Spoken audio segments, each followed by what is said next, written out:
Road નહીં તો vote નહીં. 9 મીટરનો રોડ જોઈએ. 9 મીટરનો રોડ જોઈએ. પાણી નહીં તો વોટ નહીં. આજે અમે મોદી સરકારને સપોર્ટ કરવા માંગીએ છીએ, પણ અહીંની કોર્પોરેશનની એટલી ઘોર બેદરકારી છે જેને લીધે અમને ઘણી બધી સમસ્યાઓ ઉદ્ભવે છે. મનીષાબેન અત્યાર સુધી અમારી અંદર કોઈ દિવસ દેખાઈ નથી, કોર્પોરેટર બી નથી દેખાયા. અમને કોઈને ખબર નથી કોણ કોર્પોરેટર છે તે. ચાર કોર્પોરેટર એમને પોતાના ભથ્થા મળે છે, ક્યાં વાપરે છે? સરકાર અમારે જોઈતી જ નથી, અમારે બીજેપી સરકાર જ જોઈએ છે. અમારે મોદી જ જોઈએ છે, અમારે મોદી જ જોઈએ છે. મોદીના નામે આ ચરી ખાય છે આ લોકો. દરેક નાની નાની વાતની અંદર મોદીજી અહીંયા આવીને નથી જોવાના, એના માટે થઈને વીએમસી ખુદ જવાબદાર છે ને એણે જ આની અંદર એક્શન લેવા પડશે. નમસ્કાર દર્શક મિત્રો, હું શ્વેતા કહાર પ્રજાની પીડા કાર્યક્રમમાં આપનું હાર્દિક સ્વાગત કરું છું. દર્શક મિત્રો, લોકસભાની ચૂંટણી જેમ જેમ નજદીક આવી રહી છે, પરંતુ અહીંયા સ્થાનિક રહીશોને પ્રાથમિક સુવિધાનો લાભ મળતો નથી.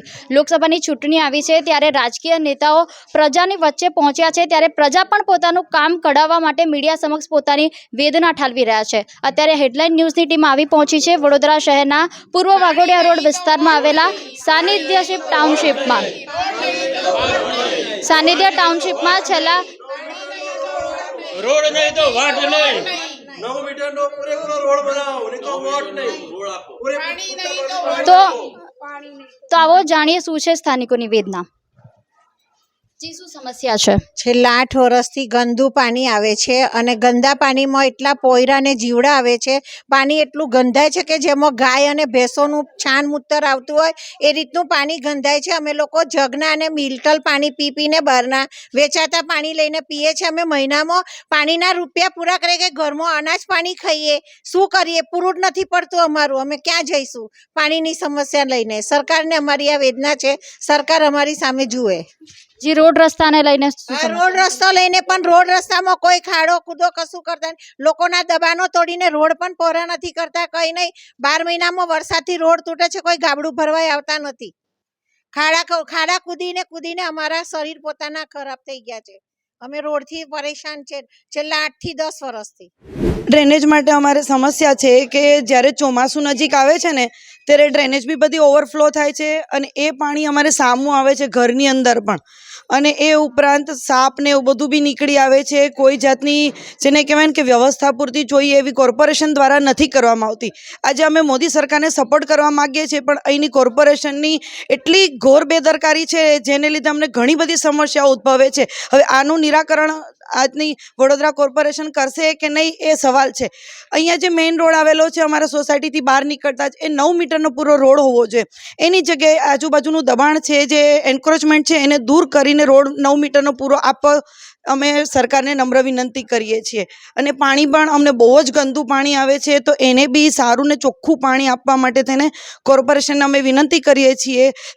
જેનાથી અમે કેવું છે કે આપણી આટલું કોર્પોરેશન સારું કરવા માગે છે તો દરેક જે જનતાની નાની નાની સુવિધાઓ છે એની સામું જોઈ અને અમારું વહેલાસર નિરાકરણ લઈ આવે. કચરા કલેક્શનની ગાડી આવે છે નિયમિતપણે? ના, અમુક દિવસ એકાત્રા આવે છે, અમુક દિવસ રેગ્યુલર ટાઈમ ટુ ટાઈમ નથી આવતો. જ્યારે ઓનલાઈન અમે કમ્પ્લેન નાખવા જઈએ છીએ તો વીએમસીનો ટોલ ફ્રી નંબર છે એ તો ક્યારેય બિઝી જ આવે છે. બીજો નંબર છે એ લાગતો નથી. મેં ઓનલાઈન કમ્પ્લેન કરેલી છે આપણી વીએમસીની વેબસાઇટ પર, તો એની અંદર વોર્ડ નંબર અમારો જનરલી 9 લાગે છે. આની અંદર જોશો તમે કે એની અંદર વોર્ડ નંબર 5માં અમારી સાનિધ્ય ટાઉનશીપ બતાવે છે. એમાં મેં જઈને ઓનલાઈન કમ્પ્લેન કરેલી છે, એનું કોઈ નિરાકરણ નથી આવેલું. અને એ કચરાવાળો તો એટલું ઉદ્ધતાઈભર્યું વર્તન કરે છે, એને માણસને બદલાવવા માટે અમે વારંવાર રિક્વેસ્ટ કરી છે. અને કચરાની ગાડીનું જે સરકારશ્રી દ્વારા નિયત કરેલું મ્યુઝિક છે તો વગાડતો જ નથી. છેલ્લા 6 મહિનાથી નહીં વગાડતો. અમે વારંવાર રજૂઆત કરી છે, છતાં બી એનું કોઈ નિરાકરણ વીએમસી તરફથી નથી આવતું. અને વારે તહેવારે સામેથી પૈસા માગે. જે લોકો પૈસા આપે એના ઘર આગળ ગાડી ઊભી રાખે, બીજાના ઘર આગળ કચરો માટે થઈને ઊભોય ન રહી અને જતો રહે છે. એની ખુલ્લી દાદાગીરી છે, જેના માટે વીએમસી કોઈ એક્શન નથી લેતું. મેં ખુદ 3 વાર રજૂઆત કરેલી છે આના માટે. ચૂંટણીનો બહિષ્કાર આમ જોવા જઈએ તો અમારે કરવો જ જોઈએ, પણ એક જાગૃત નાગરિક તરીકે અમે લોકો ભાજપને જીતાવવા બી માગીએ છીએ. ચોખ્ખું કહું છું કે અમે ભાજપ સરકાર માગીએ છીએ મોદીજીને લીધે, પણ જો અમારી આ સમસ્યાનું નિરાકરણ લઈ આવતું હોય વીએમસી કોર્પોરેશન તો ચોક્કસથી. બાકી અમે વડોદરા કોર્પોરેશનમાં આવતા વખતે ટેક્સ નહીં ભરવાના. અમે આખી સોસાયટી અમારા રોડ પરના બધાએ નક્કી કર્યું છે, જ્યાં સુધી અમારા દરેક પ્રશ્નોનું પૂરી રીતે નિરાકરણ નહીં આવે ત્યાં સુધી વીએમસી અમારે આગળ ટેક્સ નહીં વસૂલી શકે. ઇવન અમે સફાઈ વેરો ભરીએ છીએ. અમારી સોસાયટીમાં એક સફાઈ કર્મચારી ક્યારેય કચરો વાળવા માટે મેઇન રોડ નહીં આવતો. તો આ બધી સમસ્યાનું નિરાકરણ કોણ કરશે? વીએમસી નહીં કરે તો કોણ કરશે?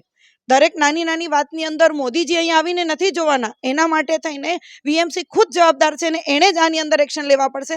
નહીંતર અમે વીએમસીની ચૂંટણીમાં બી બહિષ્કાર આ જ રીતે કરશું અને વીએમસીના અમે ટેક્સનો બી બહિષ્કાર કરશું. દર્શક મિત્રો, વડોદરાના શહેરીજનો ટેક્સ ભરે છે પરંતુ તેઓને પ્રાથમિક સુવિધાઓ મળતી નથી. વડોદરાના શહેરીજનો સુચારુ ગટર વ્યવસ્થા, પીવાનું શુદ્ધ પાણી તથા ભૂવા વગરના રોડ રસ્તાઓ માટે ટેક્સ ભરતા હોય છે, પરંતુ વડોદરાના શાસકો તેમજ વહીવટી તંત્રના પ્રતાપે નાગરિકોને આવી હાલાકી વેઠવી પડી રહી છે. વોર્ડ નંબર 5 લાગે છે અને અહીંના ધારાસભ્ય જોવા જઈએ તો મનીષાબેન વકીલ છે. એમને વારંવાર અમે રજૂઆત પર્સનલી બી ઘણીવાર મુલાકાતો બી અહીંયા કરેલી છે, છતાં બી તંત્ર સાંભળે છે. સમસ્યાનું નિરાકરણ હજુ સુધી આવ્યું છે? કોઈ ફેરફાર થયો છે? મેં દર્શાવ્યું છે એ લોકોને, તંત્રને બી એક વાર નહીં 10 વાર દર્શાવેલું છે કે રોડ અમારો જે 9 મીટર મંજૂર થયેલો છે એ 9 મીટર અમને આપો. બીજી તો અમારી કોઈ માંગ હોતી નથી. અમે ટેક્સ રેગ્યુલર ભરીએ છીએ, બધા કરતાં ટેક્સ અમારે અહીં સોસાયટીનો વધારે હોય છે, બરાબર? એ પ્રમાણે અમને મંજૂર કરો. ખાડાઓ એટલા બધા પડેલા છે કે હમણાં આવવા જવાનું અમારે જવાનું ક્યાંથી? ચોફેર ખોદી વરેલા છે. તો કોઈ બી એક ક્લિયર રસ્તો કરીને બીજી બાજુ કામ કરે તો વધારે સારું. રહી વાત પાણીની અંદર અમને જેટલું પાણી આપે છે એમાં ફોર્સ જ નથી. એક ફેમિલી પૂરેપૂરું પાણી રોજ વપરાશ કરી શકતું નથી, બહારથી વેચાતું પાણી લાવવું પડે. કેટલા લોકો બીમાર પડ્યા છે? હમણાં ઘણા લોકો અહીં ગાડી આખી સોસાયટીમાં બીમારી ફેલી છે. પાણી એટલું ગંદુ આવે છે કે છોકરાઓને, બાળકોને, નાના બાળકોને પણ એ તકલીફ હોય છે, ઉંમરવાળાઓને તકલીફ પડે છે. અમારે પીવું હોય તો પાણી અમારે જગનું વાપરવું પડે. તો દર મહિનાનો જગનો ખર્ચો કેટલો? તો અમે એ ખર્ચો કરીએ કે ઘરનો બીજો એક્સ્ટ્રા ખર્ચો કરીએ? મનીષાબેન અત્યાર સુધી અમારી અંદર કોઈ દિવસ દેખાઈ નથી, કોર્પોરેટર બી નથી દેખાયા. જી, રહીશોનું કહેવું છે કે મોટા મોટા વચનો આપ્યા બાદ રાજકીય નેતાઓ જાણે ચૂંટણી પત્યા પછી તો વિસ્તારને જ ભૂલી જતા હોય છે, તેમ સ્પષ્ટપણે અહીંયા દેખાઈ રહ્યું છે. આવતા જ નથી અહીંયા વિઝિટ માટે. રોજ ફોન કોર્પોરેટરને જાણ કરતા હોય છે પણ થઈશું થશે એમ કર્યા કરે છે.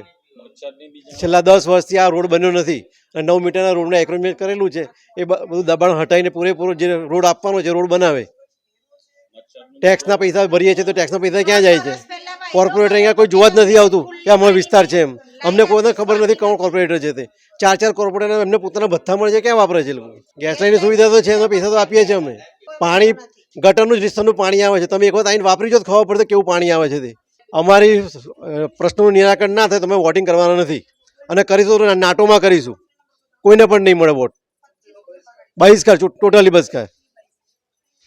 અમે ટેક્સ ભરીએ છીએ, ટેક્સનું અમને વળતર તો મળવું જોઈએ. તમે કહો છો ટેક્સ ભરીએ છીએ અને નથી ભરતા ટાઈમસર તો એનો મને પેનલ્ટી પણ લો છો. તો તમારા માટે શું પેનલ્ટી? આના માટે તમે જે આ કામકાજ નથી કર્યું એના માટે પેનલ્ટી કેટલી આપે છે?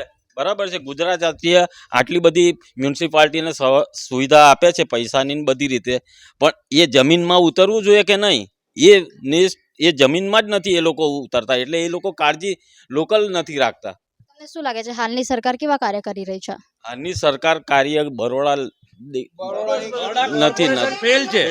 બરોડા કોર્પોરેશન સ્માર્ટ સિટી બનાવવાના બી ફેલ છે, અને નાના આટલા સારા વિસ્તારમાં જે રહીશો રહી રહ્યા છે ત્યાં પર એ લોકો આટલી બેઝિક સુવિધા આપી નથી શકતા. પાણી છે, રોડ છે, પ્લસ આ જે કોર્પોરેશનને જે મ્યુનિસિપાલિટી કચરો ઉઠાવવા જે આવે છે એ લોકો બી ઇનડિસિપ્લિન વર્ક કરે છે. ઘણીવાર એ લોકો મ્યુઝિક વગાડતા નથી, ઘણીવાર એ લોકો પોતે કચરો ઉઠાવતા નથી, ઘણીવાર સાંભળતા નથી મહિલાઓનું.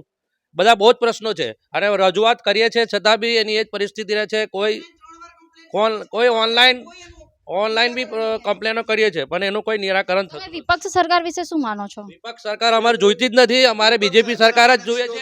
અમારે મોદી જ જોઈએ છે. અમારે મોદી જ જોઈએ છે. મોદીના નામે આ ચરી ખાય છે આ લોકો. બસ આ મોદીના નીચેના કામ કરતા નથી લોકો. મોદી તો અમારે જોઈએ જ છે. વિપક્ષ અમારે છે જ જોઈએ જ નહીં. નીચલા સ્તરે જે કામ થવું જોઈએ એની પર ધ્યાન આપો. બીજું કશું અમે કહેવા માંગતા નથી. જે સામાજિક આ બધા નાના આ સામાજિક માણસો શું માંગે કોર્પોરેશન પાસે? પાણી, રોડ, લાઇટ, બીજી સુવિધા શું માંગે એમની પાસે? બીજું તો અમારે કંઈ કરવાનું. હા, અમારે અહીંયા છેલ્લા 8 વર્ષથી પાણી બહુ ગંદુ આવે છે. છોકરાઓ બીમાર પડે છે, મોટા બી પણ બીમાર પડે છે. રોડ જે અમારો 9 મીટરનો પાસ થયો છે એ અમને 7 મીટરનો આવે છે.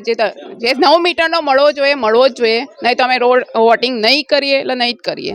દર્શક મિત્રો, સ્થાનિક રહીશો પોતાની વેદના મીડિયા સમક્ષ ઠાલવી રહ્યા છે. હવે જોવાનું એ રહ્યું છે કે શું સત્તાધીશોના પેટનું પાણી હલે છે કે કેમ, શું આ સ્થાનિકોની સમસ્યાનું હલ આવે છે કે કેમ.